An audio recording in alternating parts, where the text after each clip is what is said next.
கம்யோதாஸ் kitchen சொந்தங்களுக்கு வணக்கம். இன்றைக்கி நம்ம பார்க்க போகிற ரெசிபி சமோசா. இந்த மழை காலங்களில் ஈவினிங் டைமில் சம்சா செஞ்சு சூடாக சாப்பிட்டோம்னா ரொம்ப டேஸ்ட்டாக இருக்கும். இந்த சம்சா செய்கிறது ரொம்ப ஈஸி. நான் சம்சா சீட் பேக்கரிகளில் ரெடிமேடாக கிடைக்குது. அந்த சம்சா சீட்டை வச்சு தான் இன்றைக்கி நான் செய்து காமிக்க போகிறேன். உருளைக்கிழங்கு மசாலா வீட்டிலே ரெடி பண்ணது தான். ரொம்ப கிறிஸ்பியாகவும் சூப்பராகவுமே வந்தது. இந்த சம்சா செய்கிறதுக்கு ஃபஸ்ட்டு ஒரு கடாயை எடுத்துக்கோங்க. அதில் 5 டேபிள் ஸ்பூன் அளவு ஆயில் சேர்த்துக்கோங்க. ஆயில் ஹீட் ஆனதுக்கப்புறமா 4 மீடியம் சைஸ் பெரிய வெங்காயத்தை இது போல் மெலிசா நீள் வாக்கில் கட் பண்ணி வச்சுருக்கேன். அதையும் இது கூட சேர்த்துக்கோங்க. சேர்த்துட்டு நல்லா கலந்து கொடுத்துக்கோங்க. வெங்காயம் நல்லா கண்ணாடி பதம் வதங்கி வந்ததும் இது கூட மசாலா சேர்த்துக்கோங்க. 1 டீஸ்பூன் அளவு சிக்கன் 65 மசாலா, 1 டீஸ்பூன் அளவு தனி மிளகாய் தூள், 1/2 டீஸ்பூன் அளவு தூள் உப்பும் சேர்த்து நல்லா வதக்கிக்கோங்க. எப்போதுமே மசாலா சேர்க்கும் போது ஸ்டவ் சிம்மில் வச்சுக்கோங்க. இது கூடவே கொஞ்சம் போல் கொத்தமல்லி இலைகள், கொஞ்சம் போல் கருவேப்பிலை இலைகளையும் சேர்த்து நல்லா வதக்கி கொடுத்துக்கோங்க. ஒரு பெரிய சைஸ் உருளைக்கிழங்க வேக வச்சு நல்லா மசிச்சு எடுத்துருக்கேன். அதையும் இது கூட சேர்த்துக்கலாம். நைட்டு ஃபுல்லாக ஊற வச்ச பச்சை பட்டாணியும் வேக வச்சு வச்சுருக்கேன். ஒரு 1/2 கப் போல் இருக்கும். அதையும் இது கூடவே சேர்த்துக்கிறேன். நான் பட்டாணி உருளைக்கிழங்கு ரெண்டையுமே 4 விசில் விட்டு வேக வச்சு எடுத்துக்கிட்டேன். நீங்களும் அது போல் வேக வச்சு எடுத்துக்கோங்க. சிக்கன் 65 மசாலா, தனி மிளகாய் தூள், இது கூடவே உருளைக்கிழங்கையும் போட்டு நல்லா கலந்து எடுத்துக்கோங்க.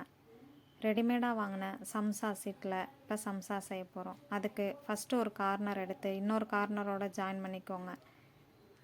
மறுபடிக்கும் இந்த கார்னரோட ஜாயின் பண்ணிக்கோங்க. 2 முறை இது மாதிரி கார்னரை ஜாயின் பண்ணி கோன் சைஸுக்கு எடுத்துக்கோங்க. இப்போ இதில் நம்ம மசாலாவை ஃபில் பண்ணிக்கலாம். மசாலா ஃபில் பண்ணதும் இதை ஒட்டுறதுக்கு ஒரு பேஸ்ட் ரெடி பண்ணணும். அதுக்கு 1 டேபிள் ஸ்பூன் மைதா மாவு எடுத்து தண்ணி சேர்த்து இது போல் பேஸ்ட் ரெடி பண்ணி அப்ளை பண்ணிக்கோங்க.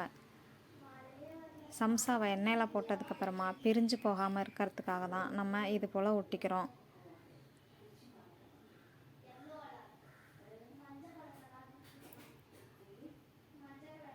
ஒரு பக்கமாக இதை ஒட்டினதும் ட்ரையாங்கிள் ஷேப்பில் சம்சா சூப்பராக ரெடி ஆயிரும்.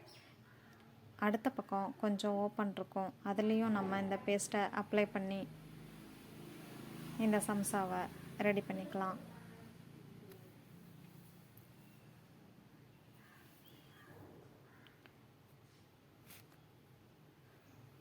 இப்போ பாருங்கள், ட்ரையாங்கிள் ஷேப்பில் கடைகளில் கிடைக்கிறது போலவே நம்ம சம்சா ரெடி பண்ணிட்டோம்.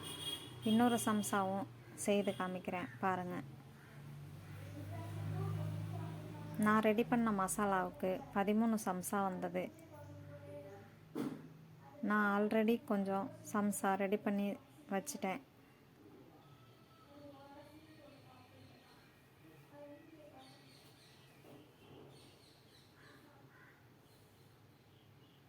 இந்த சம்சா சீட் நமக்கு ரெடிமேடாக கிடைக்கிறதுனால மசாலா மட்டும் ரெடி பண்ணி டக்குன்னு வீட்டிலையே செய்திடலாம். உங்களுக்கும் இது போல் சம்சா சீட் ரெடிமேடாக கிடச்சிச்சின்னா நீங்களும் செய்து பாருங்கள்.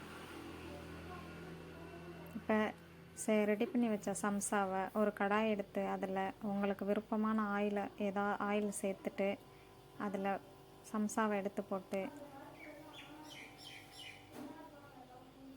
திருப்பி விட்டு வேக வச்சு எடுத்துக்கோங்க. சம்சாக்கள் நல்லா வேகிற வரைக்கும் திருப்பி விட்டு கோல்டன் ப்ரௌன் கலர் வந்ததும் இந்த சம்சாவை எடுத்து வேறொரு பாத்திரத்துக்கு மாற்றிக்கலாம்.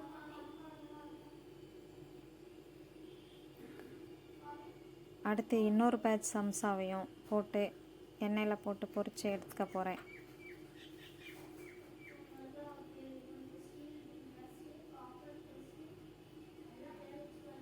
நமக்கு வீட்டில் ஈஸியாகவே கிடைக்கிற பொருளை வச்சு தான் நம்ம மசாலா ரெடி பண்ணியிருக்கோம். நீங்களும் இது போல் ஒரு மசாலாவை ரெடி பண்ணி இந்த மழை நேரங்களில் சம்சா செய்து சாப்பிடுங்க.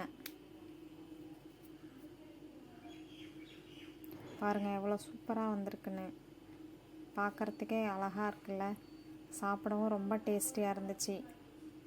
நீங்களும் இது போல் சம்சா செட் கிடைச்சா சம்சா ரெடி பண்ணி சாப்பிட்டுட்டு உங்களுக்கு எப்படி வந்ததுங்கிறத என் கூட கமெண்டில் ஷேர் பண்ண மறந்துடாதீங்க. தேங்க்யூ.